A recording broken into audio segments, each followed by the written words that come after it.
अस्सलाम वालेकुम जी। आज हम नेक्स्ट टॉपिक कूलम लॉ पढ़ेंगे और इसकी एक एग्जांपल है वो भी सॉल्व करेंगे एट द एंड। तो कूलम लॉ जो है वो चार्जेस के दरमियान फोर्स ऑफ अट्रैक्शन और रिपल्शन को एक्सप्लेन करता है।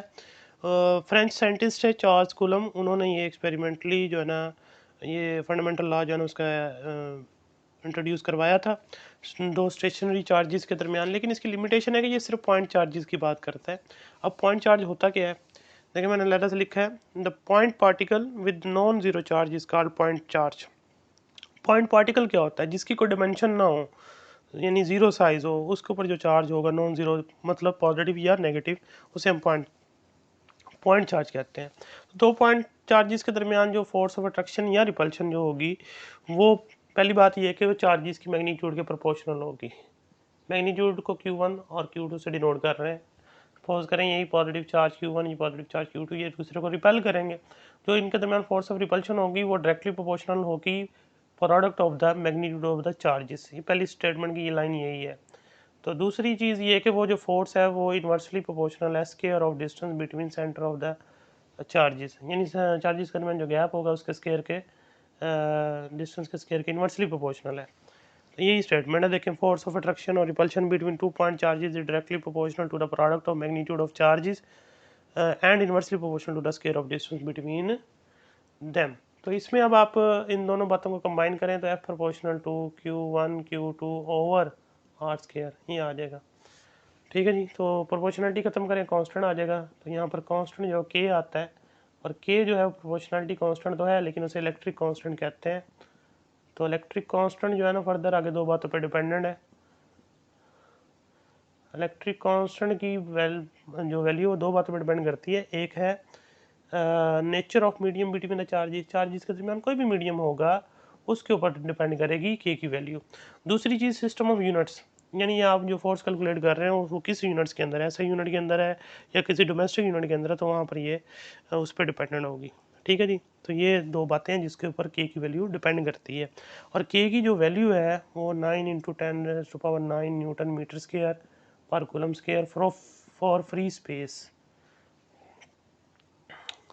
ठीक है जी। तो यहाँ पर ये वैल्यू आ गई 9 × 10⁻⁹ न्यूटन मीटर स्क्वायर पर कूलम स्क्वायर। यहाँ पर चार्जेस के दरमियान फिलहाल हम एयर या फिर वैक्यूम कंसिडर कर रहे हैं। अगर मीडियम आएगा डेफिनेटली ये मॉडिफाई होगा ला, वो आप फिर सेकेंड ईयर में आप देखेंगे, पहले ही उसके चैप्टर के अंदर। तो ये याद रखनी है कि वैल्यू, क्योंकि न्यूमेरिकल के अंदर दी ही नहीं जाती है आपको। तो कूलम जो है वो सिर्फ पॉइंट चार्जेस के लिए या उन बॉडीज़ के लिए जिनका साइज़ बहुत स्मॉल होता है as compare to distance between them. तो इसलिए ये इसकी लिमिटेशन है। अब साथ एग्जांपल देख लें 13.1, तो वो भी सॉल्व कर लेते हैं। कह रहा है two bodies are oppositely charge with 500 microcoulomb and 100 microcoulomb. Q1 जो है वो 500 माइक्रोकूलम कह रहा है, 500 और कूलम माइक्रो ख़त्म करें 10⁻⁶ कूलम। Q2 जो है वो 100 माइक्रोकूलम कह रहा है, इसका भी माइक्रो ख़त्म करें 10⁻⁶ कूलम। और find the force between the two charges if the distance between them is 0.5 metre.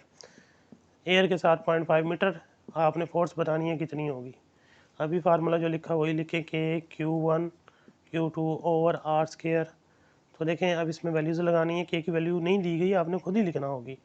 तो 9 × 10⁻⁹ और Q1 की वैल्यू 500 × 10⁻⁻6, Q2 की वैल्यू 100 × 10⁻⁻6 और डिवाइडेड बाय 0.5 का स्क्वायर। ऊपर वाली वैल्यूज़ को मल्टीप्लाई करें, नीचे 0.5 का स्क्वायर लें, तो आंसर आपके पास जो आएगा वो 1800 न्यूटन आ जाएगा दो चार्जेस के दरमियान। तो इस बात से ये पता चलता है कि हाल दो चार्जेस की वैल्यू बहुत कम हो लेकिन उनके दरमियान जो फोर्स ऑफ अट्रैक्शन या रिपल्शन उसकी मैग्नीट्यूड बहुत ज़्यादा होती है। तो और फिर ये बात याद रखनी है, ये जो के की वैल्यू है ये दो बातों पर डिपेंड नहीं है, MCQs में भी आई हुई है।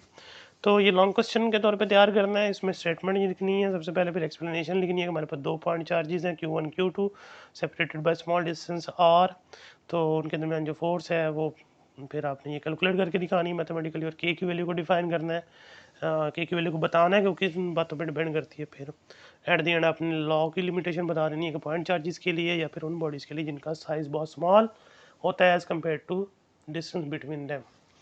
तो ये पूरा हो गया आपका टॉपिक। अगर कोई बात ना समझ आए तो पूछ लीजिएगा। अल्लाह हाफिज़।